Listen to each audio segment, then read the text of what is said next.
All right, I'm going to go ahead and get started.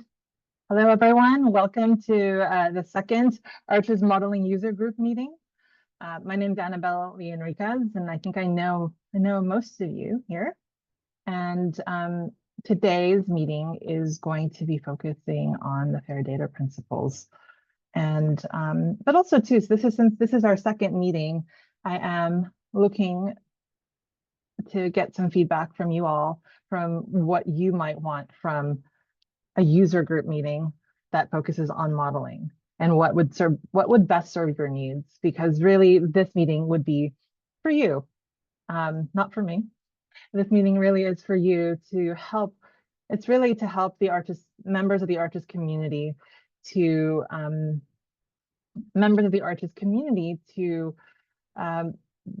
be better equipped to approach Arches data modeling. So actually, I'm getting a rush of people joining now.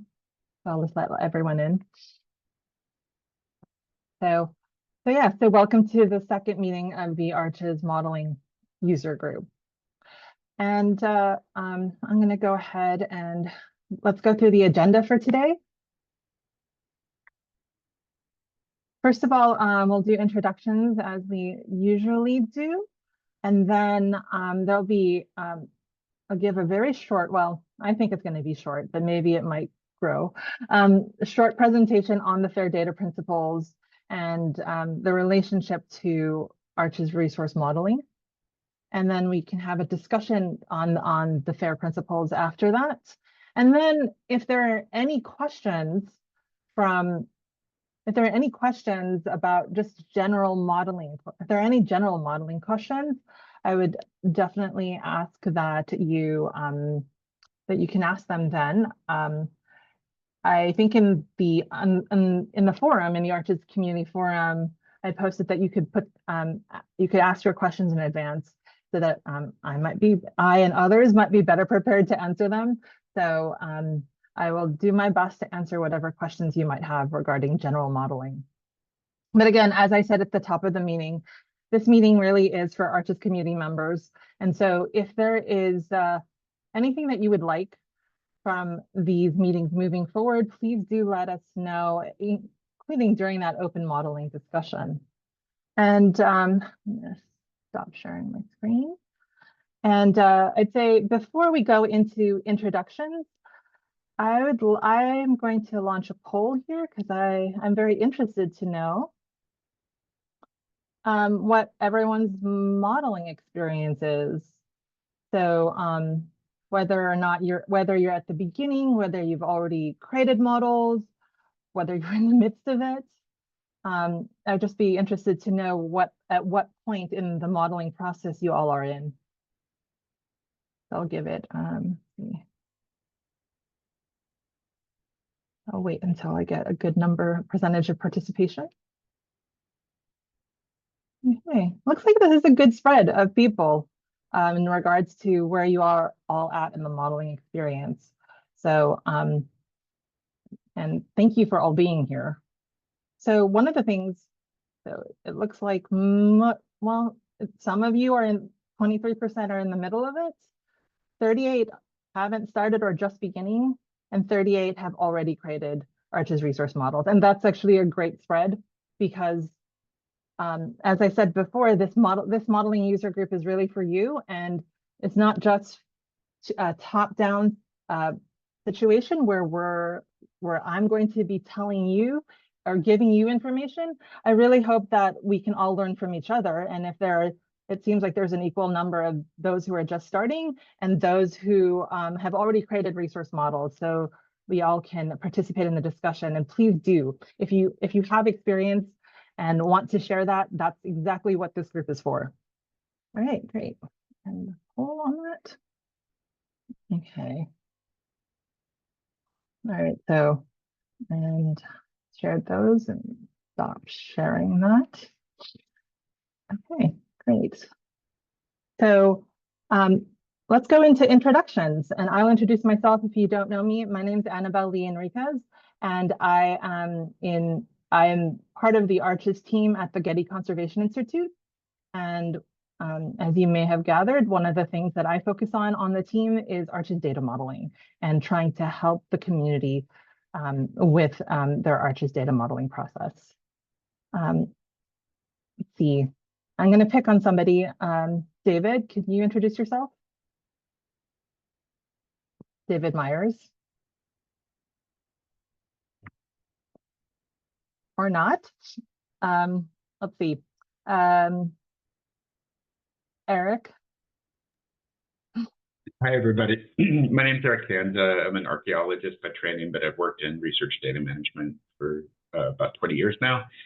I am working on a consulting basis for the Getty Conservation Institute in support of the ARCHES project, but I also have a project called Open Context, which is a data publishing service for archaeology, and we're going to be implementing ARCHES.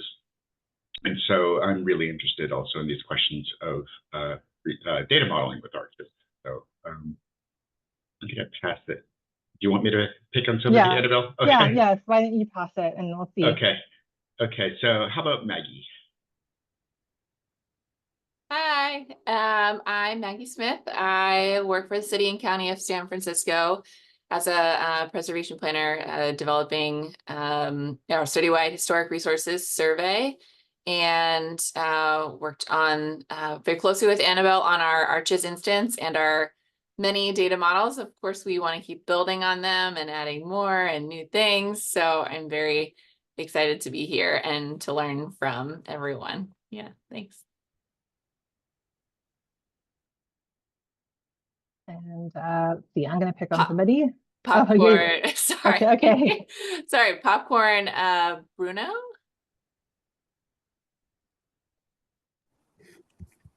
Hello, I'm from Italy.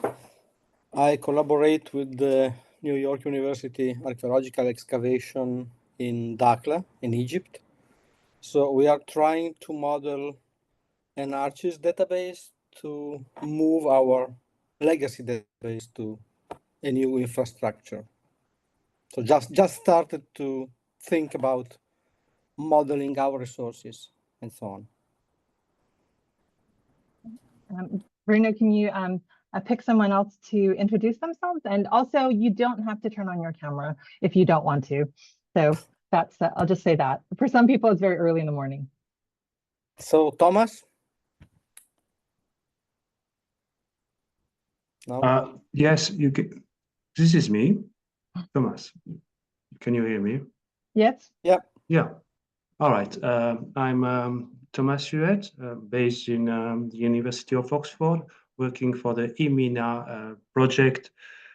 This project has a ARCHES database, currently on 7.3, and we are assessing endangered archaeology in the Middle East and North Africa.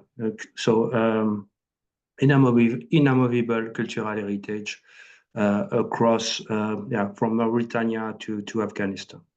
This is a 6 to 7 years project now, and it will continue for 2 or 3 more years.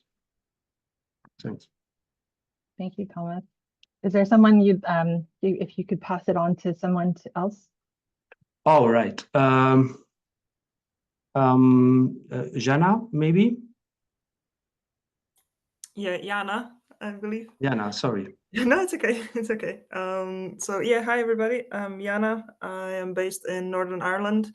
I work for Flax and Teal, and we implement ARCHES for our clients.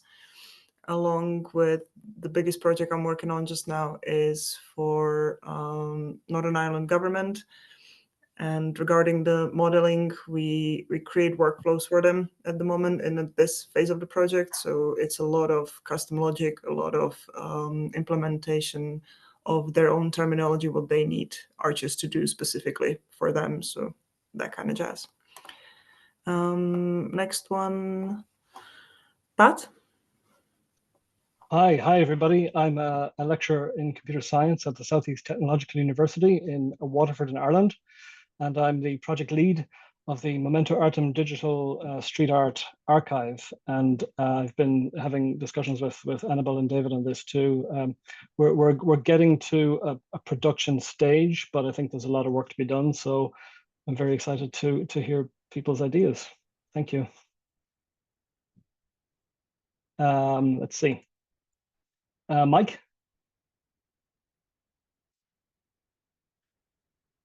Hi there, everybody. I'm Mike Hayworth. I work for the Arcadia Fund, which is a funding body based in the UK.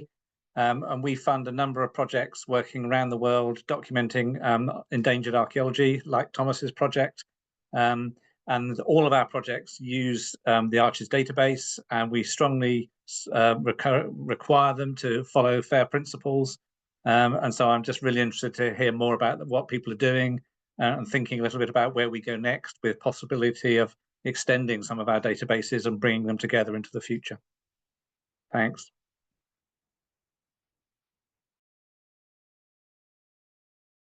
Okay. See, I'll pass it off for you to Marik. Okay, the microphone. Sorry. My name is Marik Danvois. I'm data governance advisor at the Directorate of Partnership and Heritage Promotion of the Ministry of Culture and Communication in Quebec. So we're trying right now to merge all our databases on archaeology, but as well as patrimoine immobilier, sorry. I don't, the term doesn't come actually right now. Built heritage, yeah, so built heritage. And so we have 4 or 5 big databases that we want to merge in one Arches system. So we're beginning our modeling right now. I work with Anne-Marie and Alex on the subject. So that's about it. So could you pick someone else to introduce? Anne-Marie. Yes, so hello everyone. So my name is Anne-Marie. I'm from Canada. I'm working for the Ministry of Culture and Communication in Quebec. So as Marik just said, we are at the beginning of our project to use Arches as our tool to manage cultural heritage in a wide variety of its forms. So, and I'll go for Alex. Yes, hello. I'm Alexandre Vu. I'm from Canada, more like Montreal, Quebec. I'm working with Systematics, and we're closely working with the Ministry of Culture and Communication right now to build their new website with Arches. And yeah, I'm here to just see in more detail how the FAIR principles works for the databases, and like how Arches works in general. And I think the last person is. Yes, it's I think the last person is Damon. Or... Yeah. Hello everyone. Can you hear me? Hello. Yes. Hello everyone. My name is Daman Dogra. I am currently working at Indian Institute of Technology, Roorkee, India. So here we are developing a central repository for cultural roots of Bhutia tribes trade routes in Uttarakhand, India, using Arches. Yes, that's it. Thank you, everyone. Thanks for introducing yourself. And I'm going to go ahead and launch into the next part of the agenda, which is really talking about the FAIR principles. And I have another poll for you all. And this is just really kind of at the beginning for me to figure out, to see where you all are at with this. So let's see. So the question is, are you implementing or are you planning on implementing FAIR data principles? And don't worry, there is a selection for, you need more information if you don't know if that's what you're here for.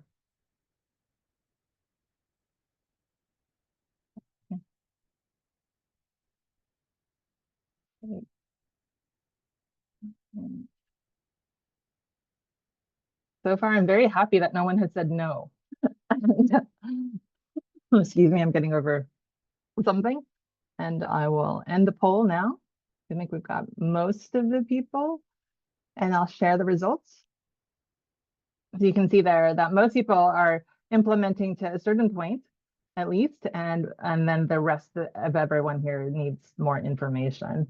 Obviously, this is a an interesting sample set because you all came to a user group meeting where we were going to talk about FAIR. So my assumption was that you were not completely against FAIR. And so let's talk about it. I'm going to share my screen again. Right. Okay. All right. Oh, and I forgot to say this, that I think a lot of you know this already, but here are some user group logistics and resources. I'll show this again towards the end, but I believe when we talk about when the next meeting is going to be. But let's talk about the FAIR principles and how they relate to Arch's resource modeling.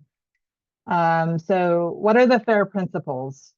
And I think, so the FAIR principles, they kind of sprung forth from a paper that was published in 2016. And I think they did a really great job in that paper of kind of essentially branding good data practice. So it's easy to say FAIR and say findable, accessible, interoperable, and reusable. And I said this was, kind of started in 2016 from this paper. And I will say this, that as you may all know, that the Arches project started in 2011, 2012. And this is not something, a lot of these principles were not new to us. And they weren't new to, they weren't completely new, but what they did was that they really kind of like crystallized and kind of packaged some of these good data practices. So already before FAIR came about, Arches was already implementing a lot of these principles. And so so when they came about, and not just when they came about in 2016, but also when they started to become more more used. I mean, not just more used, but they were talked about more especially in the cultural heritage community. And the thing to know about the FAIR principles is that they originally were thought of and they were developed for the scientific community as a bottom-up approach, or at least a kind of a way to try to help to ensure that public scientific data was able to be accessed and reused, especially if they were being funded by public money. So so really the heart of FAIR has been around for a long time, and in regards to what good data practices are, and in particular, here's how they encapsulate, how the FAIR principles are encapsulated, that the findable, that metadata and data should be easy for both humans and computers. And I will say here that really when we're talking about FAIR, what we're talking about is how to make data more quote unquote FAIR, but through the use of machines. So that's very key here. And obviously, you can think of Arches as being a system that can enable FAIR.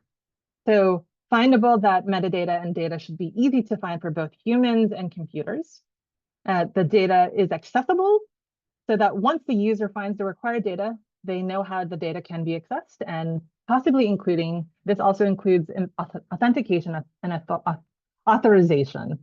And so I'm going to go more into these, but these are generally the top line descriptions of what FAIR is.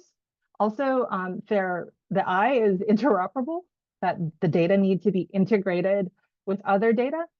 And in addition, that the data need to interoperate with other applications or workflows for analysis, storage, and processing.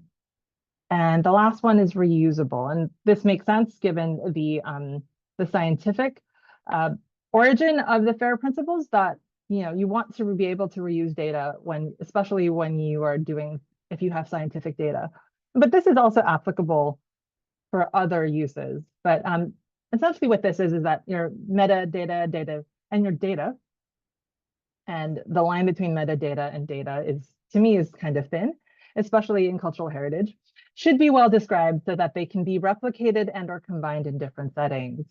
Now, I did say that a lot of these principles, that FAIR was initially conceived as being for scientific data, but it has been kind of adopted by the cultural heritage community at large as well.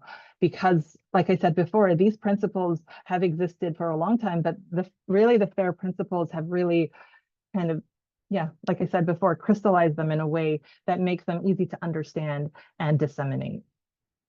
So I mentioned that the FAIR principles really are really about thinking about data in the context of digital data as opposed to analog data.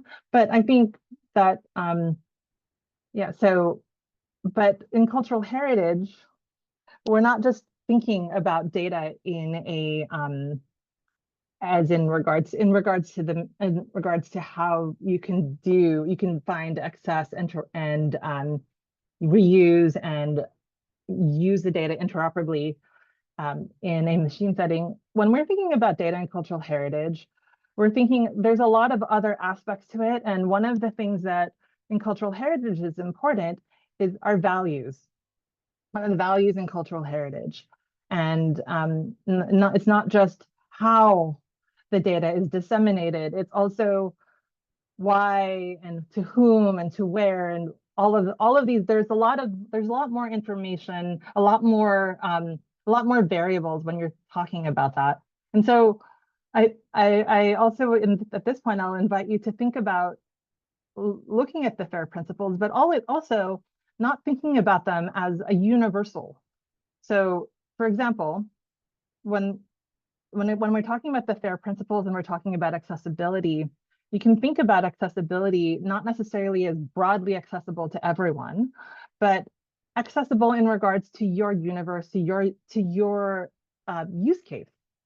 And so I think thinking of these FAIR principles through the lens of your use case, through what the data that you are actually managing, is really important. And at this point, I'm going to talk about the CARE principles.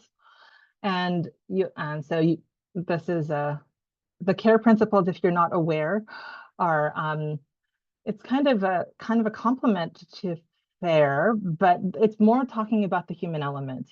It's and they're meant to, I think there's this meaning to be, they're meant to be implemented taking care, or they should be taking care of FAIR as well, or making sure to think about FAIR. But the CARE principles are they're really some principles that were developed for Indigenous communities so that they could be better stewards of their data, but also for those who are managing Indigenous data to be better stewards for their data, for Indigenous data. And the CARE principles are that that there's a collective benefit, there's authority to control, there's responsibility, and there's ethics involved when you're managing data, especially when you're managing data from Indigenous communities. Now, the CARE principles, like the FAIR principles, have other communities have also looked at the CARE principles. Other communities besides Indigenous communities have looked at the CARE principles as a way to really have better control over their data, so that the intent of data about under-recognized communities is better realized.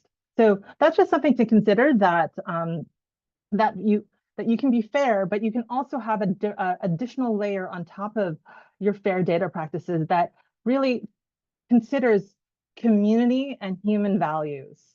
And I think Eric, who's in this call, we were just at a workshop talking about all of these things. And I think it just crystallized it so well for me, this idea that, that FAIR can be in the service of care, or just FAIR can be in the service of whatever your values are, and to think about it that way.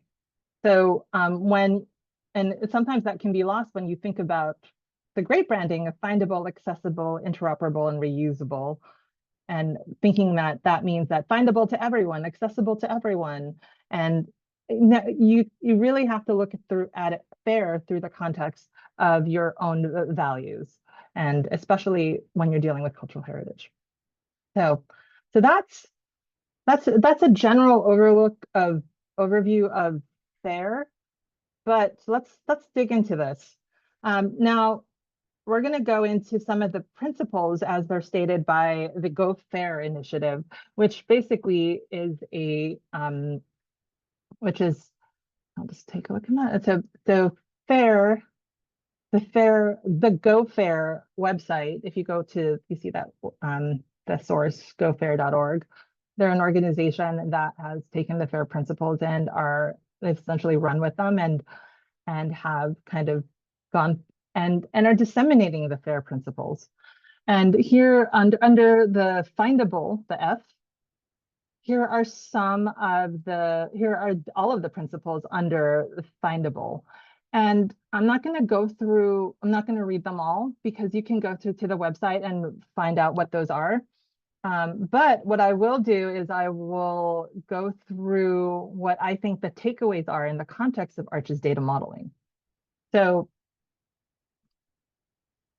and I think really, when we're talking about findable, I think the goal here within any Arch's implementation is to help people using your Arch's powered system to find the information they need. And how do you do that? Well, I mean, I think, and this is something that has definitely been called out in the FAIR principles, is include unique and persistent identifiers. Now, the FAIR principles, they go even further.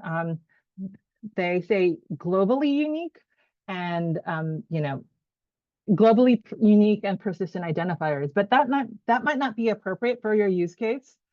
But within your Arches system and within your essentially within your data infrastructure, your data should all have unique and persistent identifiers. And when we say persistent identifiers, what we mean is that these identifiers won't change as long as the system is in operation, and hopefully beyond that. And we'll talk about that a little bit later. And the second aspect to this is just to describe, when you're doing your data modeling, to describe your data sets with as much rich metadata as possible. Within the context of Arches, what this also means is that when you're creating your resource models, you want to make sure that you include nodes or fields that your audience will want to search against. And that these are the fields that they will be using to find the information that they need. So that's something that you should think about when you are modeling and thinking about this, to make things more findable. Second goal under the findable umbrella is to help people anywhere on the internet to find the information you're hosting using Arches. So, I mean, I think and this is, again, you might not have this goal if your database, if the data that you are holding is really if you have indigenous data that is really for a close set of people, that's something that you might not want to do. But really the goal is, in general, is to help people to find your data, whether or not they go to your Arches implementation or not. I mean, it's perfectly fine to have your Arches implementation and to disseminate it and to say, okay, it's here, go ahead and search for the data within the Arches implementation. But you can go beyond that if you want to make sure that anyone can find your data. You can register your metadata, including those unique identifiers, in a broader repository with links, and then also include links to your Arches system through those identifiers. But also too, and I know that Bruno, you had asked this question a while ago, is you can customize Arches so that the data in Arches is more exposed to search engines. This does not happen automatically with Arches because we take data security and essentially data sovereignty, and we think that that's important. And so that's a choice that you as an Arches implementer get to make. So yeah, so I think that's something that if that is important to you, that your data, that the data in your Arches implementation is exposed to, say, like Google, and not just the implementation itself, but the actual data, those are some customizations that you can make Okay. and taking care to think about your privacy. Yes, was there a question? No. I understand what you mean. Yes. Okay, great. All right. And then moving on to accessibility, I think, again, not going to go through exactly these because you can read them and also go to the Go FAIR principles. But essentially here, the goals for accessibility, as they're stated by the FAIR principles, are really more about making sure that your data can be accessed relatively easily based on whatever permissions you have. So, and that means using standard, using standard web protocols and application processes. So essentially the goal here is to ensure data access to those who have appropriate permissions via clear and open processes and protocols. And Arches does that. Arches provides access through the web, if that's something that you want to do. And it provides controlled access so that those who should be seeing the data and have access to do certain actions to the data can do those things. So, and Arches is, the architecture is, we use standard protocols, standard programming languages. So there's nothing that is, there's nothing secret about how Arches delivers the data to others. And so that's just something there. I think I will say this, that oftentimes when people see accessible, they think, oh, everyone has to see be able to see my data under FAIR. And that's actually not true. That's not what this says. This just says that for those that do need to access the data, that they're able to do so without having to download something or, download something that would make the data hard to access. A second goal that we can think about in regards to Arches and the accessible umbrella under FAIR is that, providing a means for the appropriate people to access your data, even when you are no longer maintaining an Arches powered system. And this is something that, that doesn't happen automatically when you use Arches, but this is something to think about, to potentially store any descriptive metadata elsewhere when you are to store any descriptive metadata elsewhere. And even if it's like small bits of metadata elsewhere, and even if it's analog, to have that be elsewhere, it's even better, like I said before, in Findable if you are also taking part in other data aggregation services. So that's something to think about, but it's not necessarily something that's required. And I think I'll stop here and say that under the FAIR principles are principles. They're not standards. They're just ways of looking at good data practice. So just to think about that and to think that, to realize that, that again, you can look at the FAIR data practices and make sure that they work for you in your use case.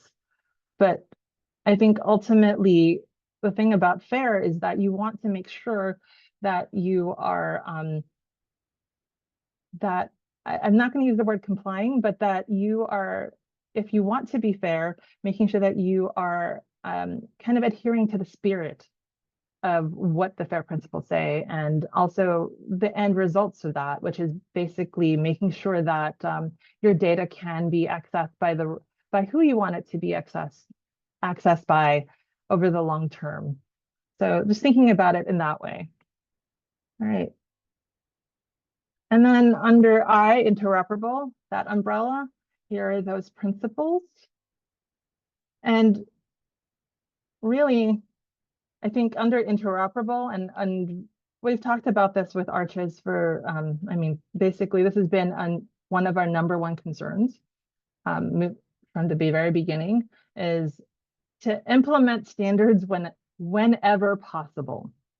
So on the one hand, just from the, just Arches as a system uses standard programming languages and knowledge representation and coding languages as a default.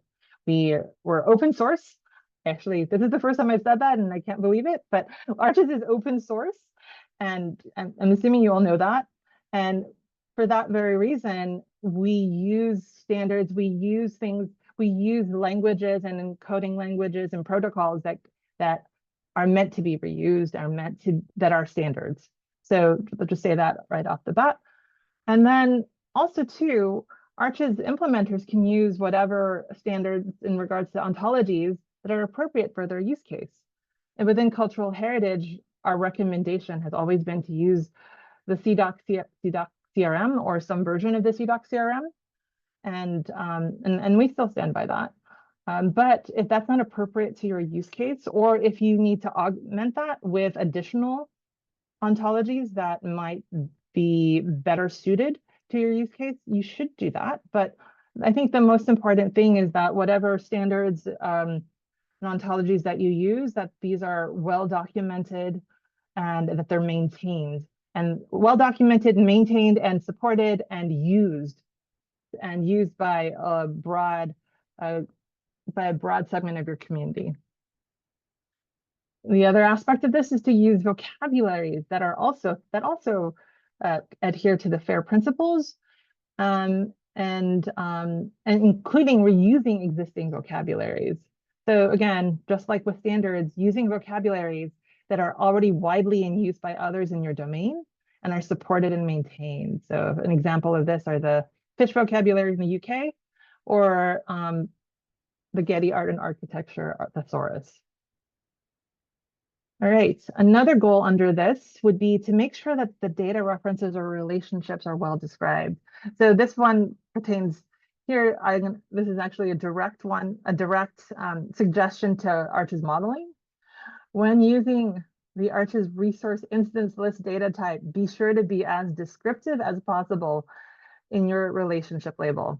In the last year, we've made a change to the Arch's resource instance list data type, so that you, in addition to using the CDOC CRM labels, if you can continue to use those, but if you want to be more descriptive in creating the relationships between different data, you can create additional labels that are more descriptive, and so that it's not just this architect is related to this building. You can say this architect designed this building, or even more specific than that, if that relationship in your data modeling can be more specific. So that's something that is actually called out in the FAIR principles, and something that you can do using the resource instance list data type. Also, again, using an ontology that is well known can also help to better describe the data relationships. And under the R for reusable, a goal that you might want to think about is to include, and I think this is, again, I think this would go out without saying, but just to think about it more, is to include as much descriptive information as necessary and possible, so that data can be understood, interpreted, and reused. So we talked a little bit about this when we were talking about findability, in that you want to include data that your audience will be searching against. But also too, it's not just about search, it's also what does your community need to be able to actually use the data and potentially reuse the data if they're not a direct consumer of your data. So yeah, and when you're creating your Arch's resource models, so in addition, and this is something to think about, in addition to just looking at your legacy data fields, also consider current and future uses of the data, and how maybe additional data nodes or potential reorganization of your legacy data structure can help to serve those uses. So I think in the past, when we've had legacy data in systems or in spreadsheets or whatever, the thought was not necessarily for the reusability of the data. And so just to look at your data with an eye for how your data might be used, like that first order of the business, but also how it might be reused by others who are who have similar purposes to you. Okay, so that's, and then this goal would be to use domain relevant community standards. If there are community data standards that are in your community that can be reused, reuse them and not reinvent the wheel. I think that's something that we've been saying here at the Arches Project for a long time, which is one of the reasons, and it's really a core value of ours is, you know, we've created open source software because we don't want our community to have to, you know, reinvent the wheel and not and waste time and money. And so I think this is also something that plays into that if there are community standards, use them. And some examples are, like I mentioned, the CDOC CRM. If you're in the UK, Midas Heritage. And if you're not, you can use, if you have a non-cultural heritage for purpose, you can look at Dublin Core or schema.org or DataCite Schema or whatever data content standard might be out there, and just standardize things. Okay.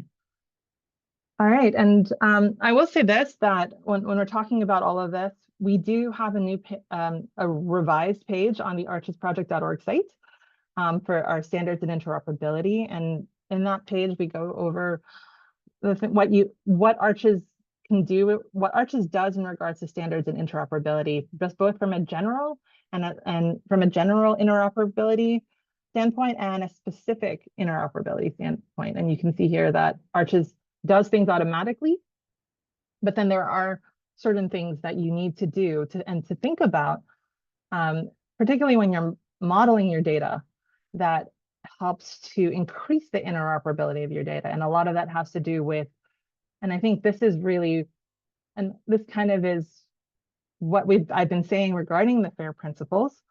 And yeah, so I think that's it for this. So I'm going to unshare my screen and see if there are any questions about what I just presented, or any thoughts. So maybe I'll kick it off with a question of, was there anything here? Is there any more information that you would like regarding the FAIR data principles and how you might use them?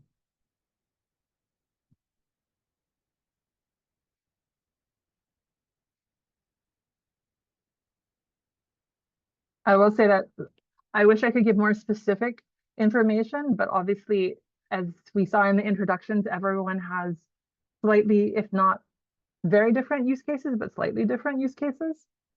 But generally, these are things to think about when implementing FAIR. And I think, to me, the takeaway, a good takeaway to think about is that ultimately that you want to make sure that your data serves its purpose and the people that are going to be using it.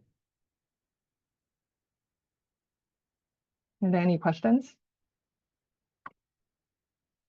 Marie? Yeah, actually, because I was quite aware of the FAIR principles, but actually my main concern is about how to contribute to new thesaurus and to make something a standard, you know, because we are in a situation where we might not have the same lists of values than other region of the Americas. So that would be my question: how to contribute? Yes, no, I think that's really so if we're talking about for vocabularies specifically, I think well, it's interesting because I know that I mentioned the Getty Art and Architecture Thesaurus, and I know that in Canada there's also CHIN. So I think one of the things that can be done is to contact organizations that manage vocabularies, whether they're in your region or if they're broader than that, and see if you can contribute to those.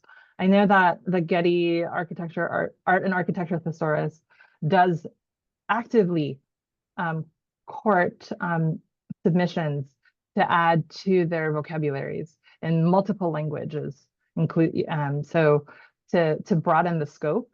And so that's something, I think that's a first step to look at an appropriate vocabulary maintaining organization in your area. And I guess that would be CHIN in Canada.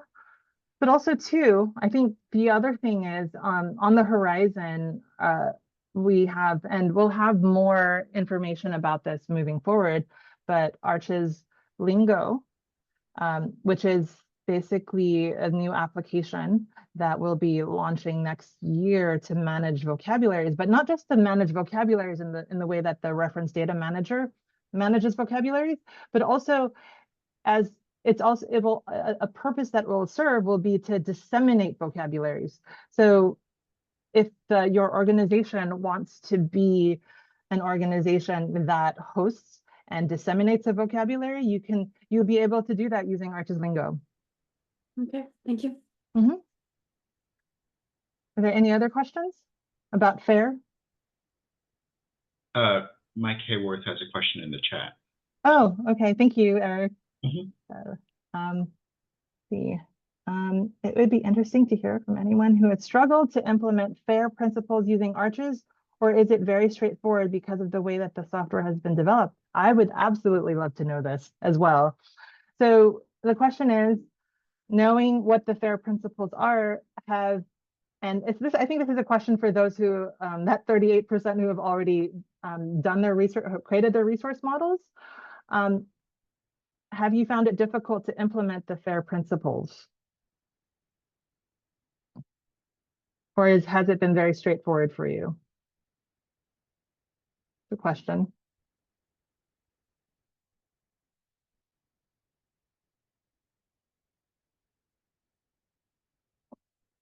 I think that I will just say that please, if you think of an answer while I'm talking, please do let me know. Thomas, go ahead. Yes. Yes. So in the next iteration of Arches, they will have this Arches app Python packages. That's, if I understood well, we can port from an Arches instance to another Arches instance. Menus, there's the customization and of each different instances. My question is, for the Arches development team, will you plan to develop a common body of these Python packages, something that can, for example, handle API, something like Denodo, or metadata formats and so on. So yeah, so just to resume, these apps will be customized by different projects to do different things, but all these projects are Arches based and wants to stick to the FAIR principle. So what would be the interval of development? What would be your work on that? Thanks. Okay. So let me see if I'm understanding your question, right? So in regards to all of the new Arches applications that will be developed moving forward with this new application structure, are you asking about how to ensure that all the applications are implementing FAIR? Or yeah. Yeah. Yeah. Yeah. We can thought of a body of functions that handle metadata, because this function will be based on Arches architecture. We can probably move this function, but this function will work from a project to another project. So yeah, there's maybe something here. Okay. Yeah. No, I mean, I think, Eric, do you have any thoughts on that, or? I think it's a really good idea to, so just for background for everybody, the Arches app thing is a kind of a customization pattern for Arches, where you can build on top of core Arches some specialized functionality that doesn't require the core Arches to sort of incorporate it into the code of the entire project, but you can make it as a sort of an optional plugin that you sort of add to core Arches. And there's a way for making Arches sort of the core project more sustainable. It's less code to maintain over time because everything could be everything else that's a customization can be sort of discrete and managed independently. But when you have these discrete managed independently things, sometimes you want to have some common design standards and practices and capabilities, including support of the FAIR principles. So I think that that's a really interesting issue, Thomas. And I think maybe that this is a really interesting question for kind of a governance question for Arches moving forward about when we have these, encourage people to develop these apps, what are the sort of standards and practices that we should encourage in app development for Arches? So I think that's a really interesting kind of a question. And I don't have an answer for you though. Yeah, no, I mean, but I think that, thank you for bringing that up, because I think that's something that we will, I mean, moving forward with governance, that's something that probably should be talked about. Thank you. Any other questions about FAIR? Yes, Mimi?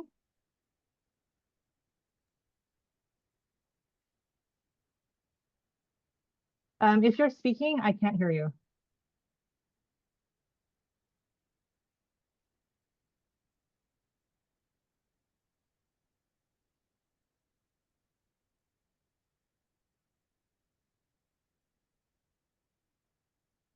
All right. If you want to type your question in the chat, I can read it from there. Great, thank you. Well, while Mini's typing that, what I was going to say to Mike's question is that if you, and this is just a reminder that we want to make sure that we address all of your issues. So if you don't get an answer during this, during the user group meeting, please do post on the community forum. I think, Mike, I can post that question on the community forum if that, if you think, if that would be okay, or if you might want to. Yeah, it just occurred to me as you were talking, really, in your presentation. It seemed to me that the way Arches has been designed was very much with the FAIR principles in mind. So it should almost be a no-brainer that if you develop an Arches instance, that it follows FAIR principles. As you said, there are one or two things where you have to kind of consciously tick a box or whatever, but it's there and you can do it. So I was just wondering, has anybody actually struggled with this? Are there any challenges here, or is it just routine really once you understand and develop an Arches instance? I'm not sure that needs to be posted in the forum particularly, but it was just a question that occurred to me as you were talking, really. Thank you. No, thank you for yeah, and I think that is right. I mean, at least that's what I was going to say, is that generally it should be relatively easy to implement the FAIR principles, especially at the higher level. I think, like I said, there might be some additional things you need to do if you want to expose your Arches data to to search engines and make it more broadly searchable. But within Arches, if you're thinking of Arches as being a FAIR enabled system, that's something that we hope should be relatively easy. But if it's not, we absolutely want to hear about that. Okay, I'm gonna read Mayne's question and then we'll go to John, okay? So in answer to Mike's question, you haven't specifically implemented the FAIR principles, but going through the list, we seem to achieve most of the principles, although our relationships between data need more work.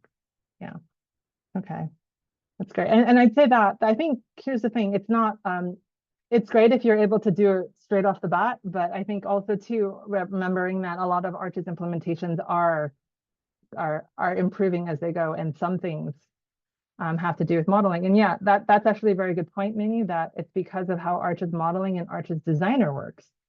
And I think, as I just mentioned, that one bit about the resource instance list, we implemented that within the last year, and previous to that, it was a little bit harder to just describe things, the relationships better. And so Arches is also trying to improve how the implementation of these data principles go, we're trying to make them better.